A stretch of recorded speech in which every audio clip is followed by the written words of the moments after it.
Hello everyone, welcome to Lakshmi talks YouTube channel. ఈరోజు నేను మీకు చెప్పబోయే కథ పేరు పాము పాట.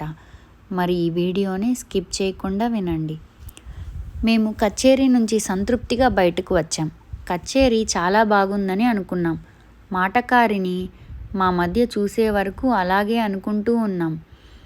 అతను ఏదో చిత్రహింసల నుంచి బయటపడ్డవాడిలా ఉన్నాడు.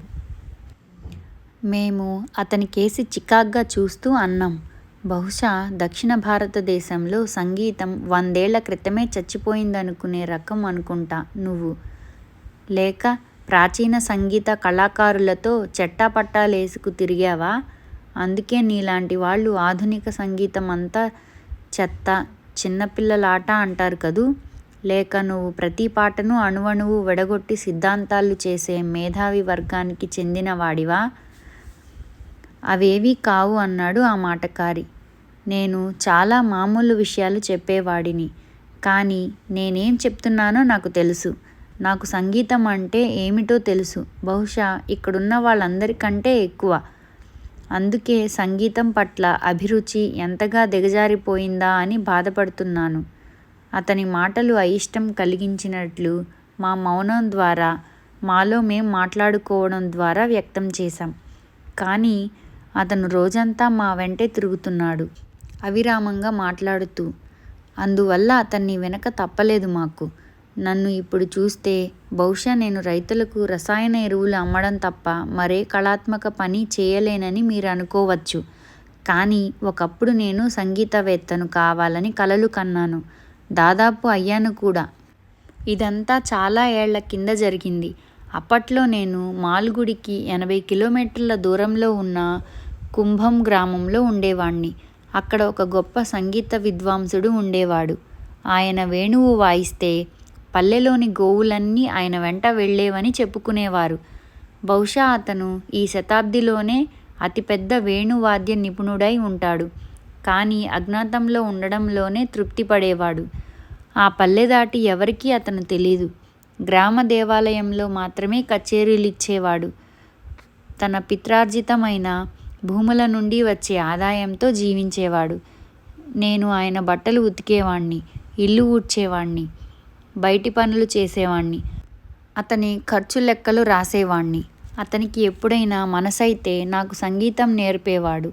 అతని వ్యక్తిత్వం అతని సమక్షం ఎలాంటిదంటే, మరో గురువు వద్ద ఏడాది శిక్షణ తీసుకుంటే వచ్చే విద్య ఇతని వద్ద గంటల్లో అబ్బేది. అతని చుట్టూ ఉండే వాతావరణమే ఎంతో జ్ఞానాన్నిచ్చేది. ఇలా 3 ఏళ్లు గడిచిన తర్వాత నా సంగీతం ఒక రూపం తీసుకుంటుందని గురువుగారు భావించారు. అప్పుడు మరో ఏడాది తర్వాత బహుశా నువ్వు పట్టణానికి వెళ్ళి బహిరంగ కచేరీ చేయగలుగుతావు. అది నీకు అలాంటివి ఇష్టం ఉంటే. నాకు అలాంటివి ఇష్టమే.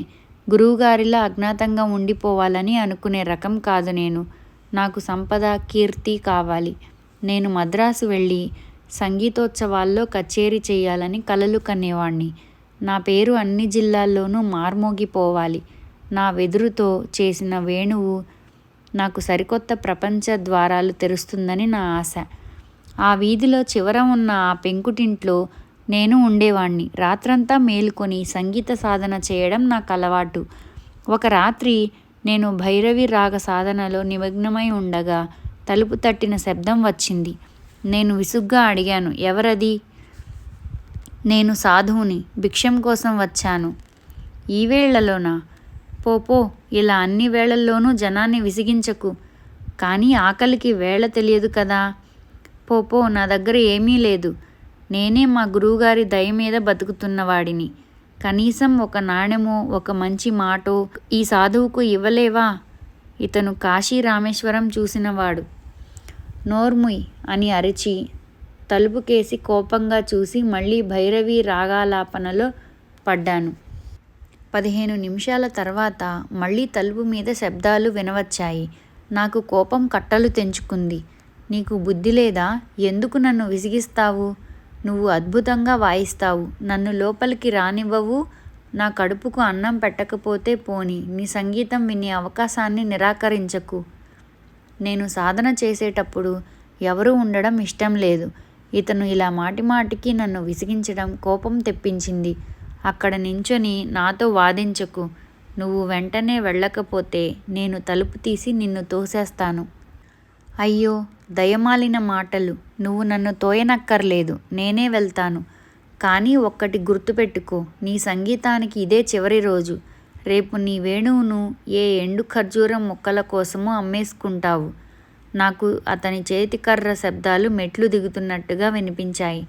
వెళ్ళిపోయాడనే నిశ్చింతతతో నేను మరో 10 నిమిషాలు వాయించుకున్నాను. కానీ నా మనసు అలజడిగా ఉంది. వెళ్తూ అతనన్న మాటలు ఏమిటి అతని ఉద్దేశం? నేను లేచాను. గోడ మీద నుంచి లాంతరు తీసుకొని బయటకు వెళ్ళాను. చివరి మెట్టు మీద నుంచుని చీకటిగా ఉన్న వీధిలోకి చూశాను.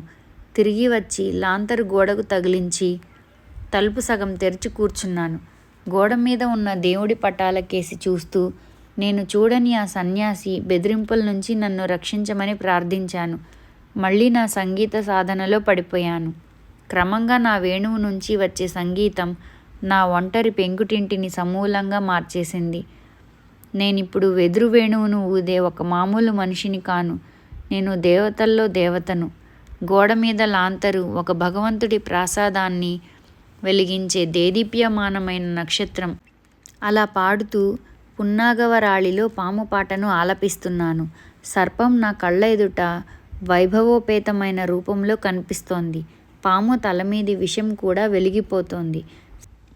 శివుడి మెడమీది సర్పం కనిపిస్తోంది. పార్వతి చేతి ఆభరణంగా ఉంది. సుబ్రహ్మణ్యస్వామి దానితో ఆడుకుంటున్నాడు. విష్ణుమూర్తి శయ్యగా దర్శనమిస్తోంది. ఈ సంగీతం వల్ల సర్పం ఒక అద్భుత భావనను, ఊహను నాలో కలిగించింది.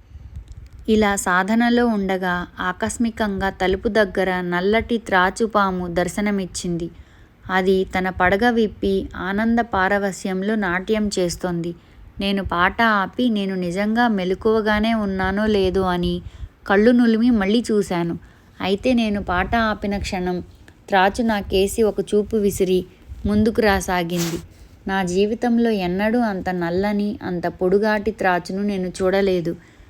ఏదో అంతర్దృష్టి నా చెవిలో వేణువు వాయించు వాయించు ఆపకు అన్నట్టు అనిపించి నా చేత మళ్ళీ వాయించేలా చేసింది.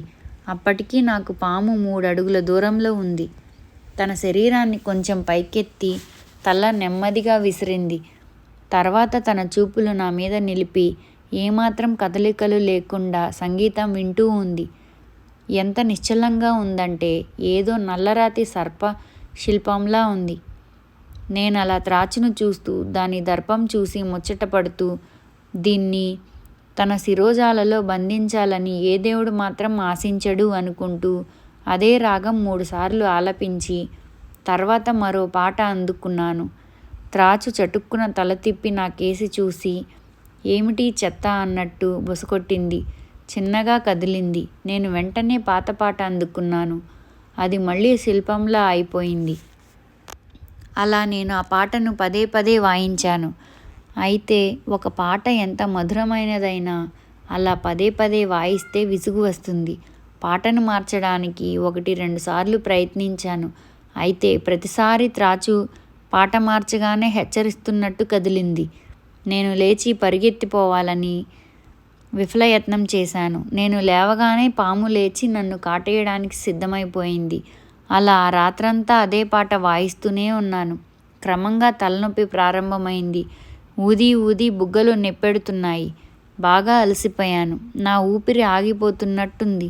ఇంకాసేపైతే నా ప్రాణాలు పోయేటట్టున్నాయి. ఆ పాము నన్ను చుట్టి తన విషంతో చంపేస్తుందేమో అన్న భయం నాకిప్పుడు లేదు. నేను వేణువు కింద పడేసి త్రాచు ముందు మోకరిల్లి కళ్ళు మూసుకొని ఓ నాగరాజా, నువ్వు దేవుడివి, కావాలంటే నన్ను చంపు, కానీ నేనింక వాయించలేను అన్నాను. నేను కళ్ళు తెరిచేసరికి త్రాచు వెళ్ళిపోయింది. తెల్లవారడంతో గోడ మీద లాంతరు దీపం సన్నగిల్లింది. నా వేణువు తలుపు దగ్గర పడి ఉంది. మరుసటి రోజు నేను గురువుగారిని కలుసుకొని జరిగిందంతా చెప్పాను. రాత్రిపూట పున్నాగవరాళి వాయించకూడదని నీకు తెలీదు? అదీ కాక ఇక నుంచి నువ్వు వేణువు వాయించినప్పుడల్లా త్రాచు రాదని నమ్మకం లేదు. అది వస్తే మళ్ళీ ఆ రాగం వాయించకుండా వదిలిపెట్టదు. మళ్ళీ అది చేసే ఓపిక ఉందా నీకు? లేదు లేదు, చచ్చినా చేయలేను, నేను అరిచాను. ఆ పాట జ్ఞాపకమే నన్ను హతాశుణ్ణి చేస్తోంది. జీవితానికి సరిపడా వాయించాను ఆ పాటని. అలాగైతే నీ వేణువును విసిరిపారేసి నీ సంగీతాన్ని మర్చిపో. త్రాచుపాముతో ఆడకూడదు, అది భగవంతుడి ఆటబొమ్మ. నీ వెదురు బొమ్మను పారేయ్, అదిక నీకు ఎప్పటికీ పనికిరాదు. ఆ పరిత్యాగం చేయాల్సి వచ్చినందుకు నాకు దుఃఖం ముంచుకు వచ్చింది. నా గురువు నా మీద జాలిపడి బహుశా ఆ రోజు నీ ఇంటికి వచ్చిన వ్యక్తిని మళ్ళీ కలుసుకొని నువ్వు క్షమాపణ కోరితే అంతా బాగవుతుందేమో, అతన్ని కనుక్కోగలవా అన్నారు. నేను నా వేణువును పక్కన పెట్టేశాను. అప్పటి నుంచి ఆ అజ్ఞాత అదృశ్య సన్యాసి కోసం వెతుకుతూనే ఉన్నాను. ఎప్పటికైనా దేవుడి దయవల్ల ఆయన కనిపిస్తే కాళ్ల మీద పడి క్షమాపణ కోరుకొని మళ్ళీ నా వేణువు వాయించగలనని ఆశిస్తున్నాను. కథ సమాప్తం. ఇలాంటి మరిన్ని కథల కోసం ఛానల్ని సబ్స్క్రైబ్ చేసుకోండి. ధన్యవాదాలు.